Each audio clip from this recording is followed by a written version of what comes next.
Hello friends, welcome back to our channel Only Excellence. So we are back again with the Hindu 26 July 10 difficult word from the newspaper. So we will start right away.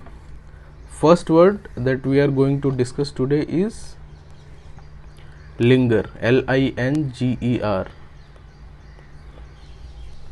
Linger means होता है to stay in a place longer than the necessity. किसी जगह पे बहुत ज़्यादा समय के लिए रुक जाना, वहाँ पे लिंगर वर्ड का यूज करते हैं. इसका हिंदी मतलब जो होता है दैट इज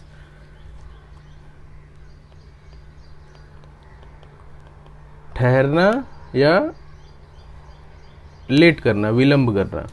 तो लिंगर का ये मतलब होता है, ये एक मतलब होता है टू डिले समथिंग, दूसरा मतलब होता है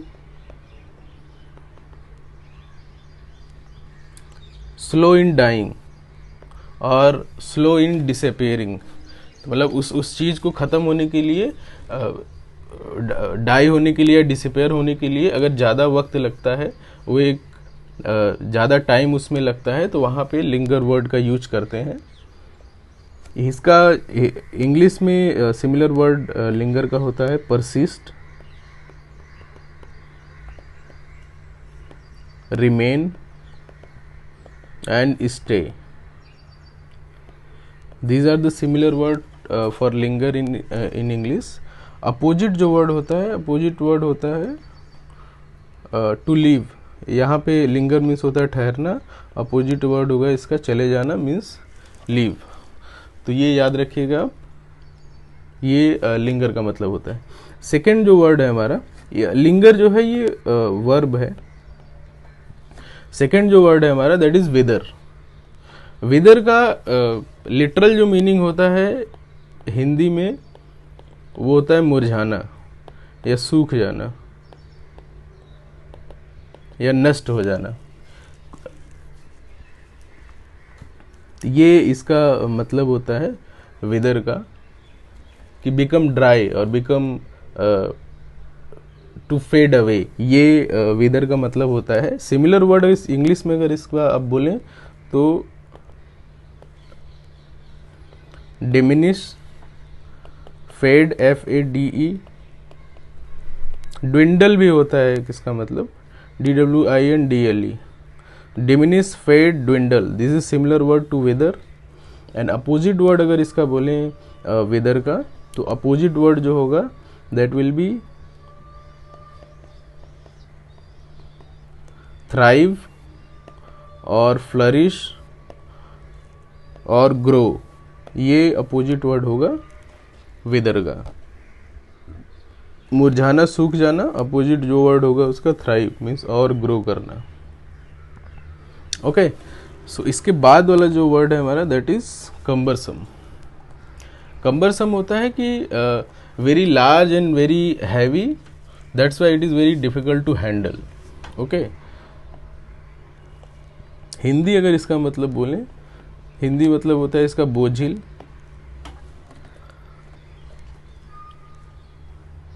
सो इसका सिमिलर वर्ड अगर हम इंग्लिश में बोलें, similar word for cumbersome that will be complex,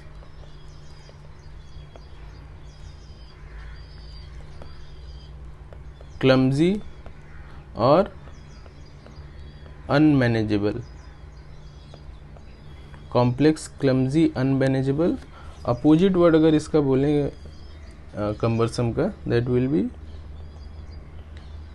manageable और कन्वीनियंट भी होता है इसका एक मतलब. Convenient means easy. यहाँ पे आपको difficult, cumbersome means difficult, convenient means easy. तो ये इसका अपोजिट वर्ड हो जाता है कम्बरसम का.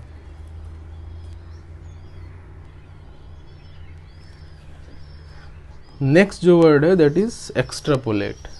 एक्स्ट्रापोलेट का मतलब होता है, अभी इसका हिंदी मतलब अगर हम बोलें तो किसी चीज़ का विस्तार करके उसके आगे को ट्रेंड, आगे वाली ट्रेंड को समझना, विस्तार करना, टू अंडरस्टैंड समथिंग.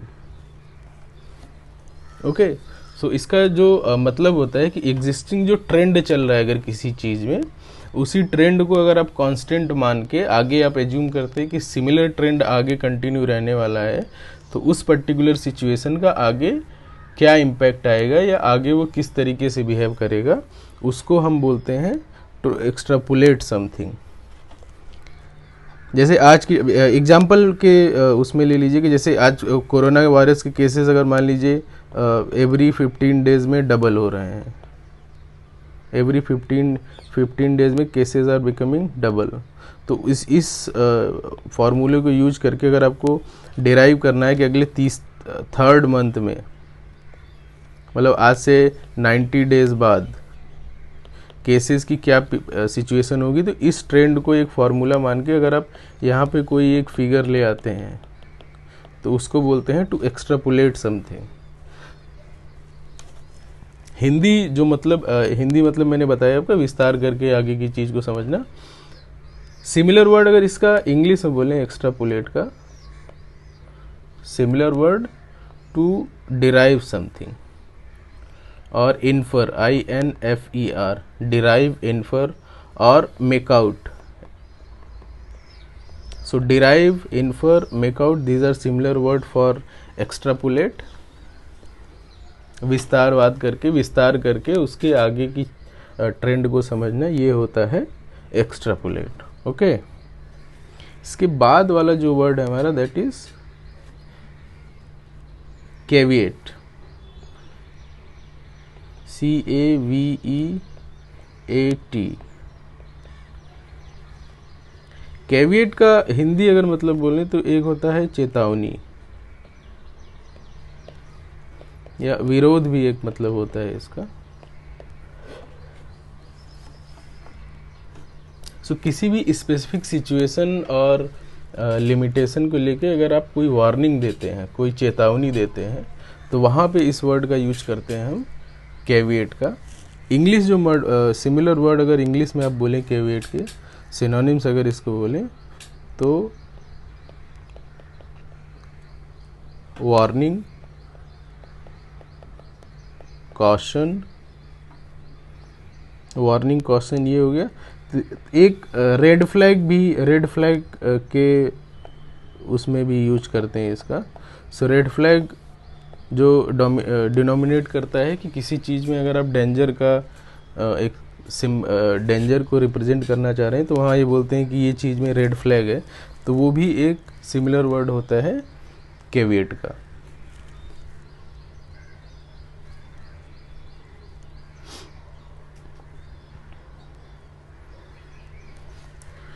नेक्स्ट जो हमारा है वर्ड दैट इज प्लॉडित। ओके, सो प्लॉडित का मतलब हिंदी में अगर मैं बोलूँ तो ये प्लॉडित का मतलब होता है बड़ाई या प्रशंसा। ओके, तो plaudit means expression of praise और admiration for something from the audience, that is known as plaudit. इसका सिमिलर वर्ड एप्लॉज एक होता है। एप्लॉज मीन्स टू एनकरेज और टू प्रेज समबडी। एप्लॉड हो गया, प्रेज, एप्लॉड, प्रेज, और अप्रूवल भी कभी कभी अप्रूवल वाले सेंस में भी इस वर्ड का यूज होता है प्लॉडित का। तो ये हो गया आपका प्लॉडित का मीनिंग, प्रशंसा करना, बड़ाई करना, टू अपलॉज समबडी और to praise somebody.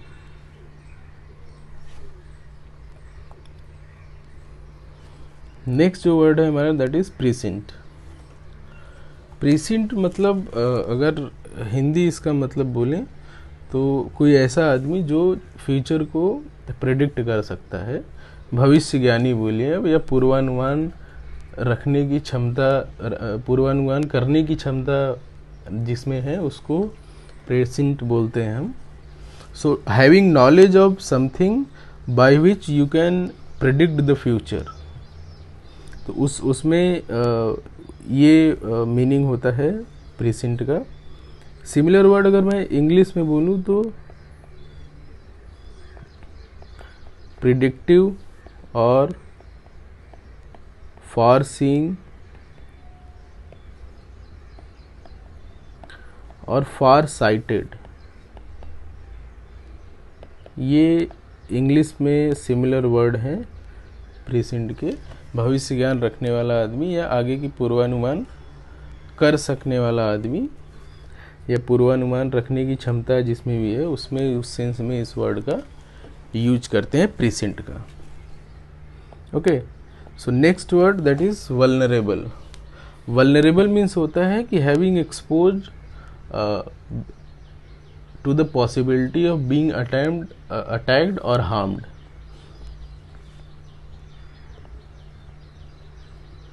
So possibility of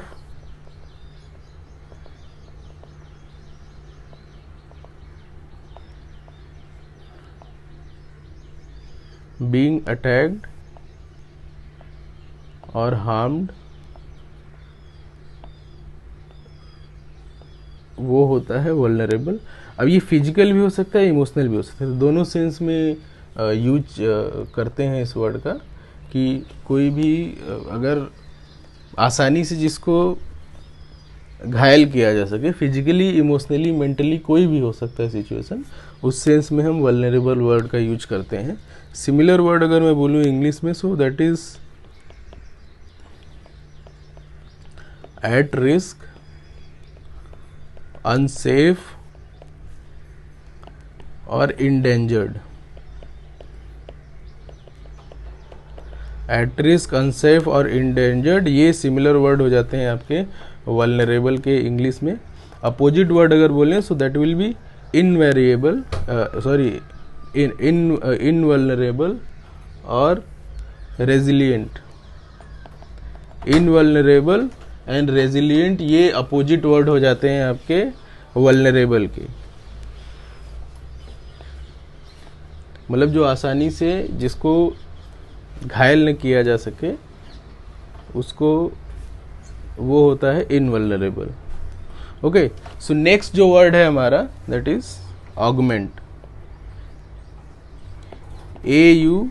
AUGMENT।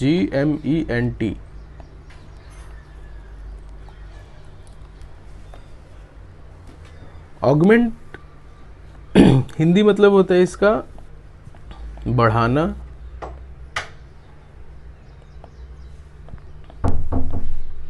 या अपने आप को इम्प्रूव करके रखना। सो ऑगमेंट मीन्स होता है इंक्रीज। सिमिलर वर्ड अगर इंग्लिश में बोले आप तो इंक्रीज, एक्सटेंड और एक्सपेंड, ये 3 वर्ड होते हैं आपके ऑगमेंट के। मतलब किसी चीज़ में कुछ ऐड करके आप उस करेंट सिचुएशन से अगर उसको दिन प्रतिदिन अगर उसको आप रेगुलरली बढ़ा सकते हैं, तो उस सेंस में इस वर्ड का यूज किया जाता है।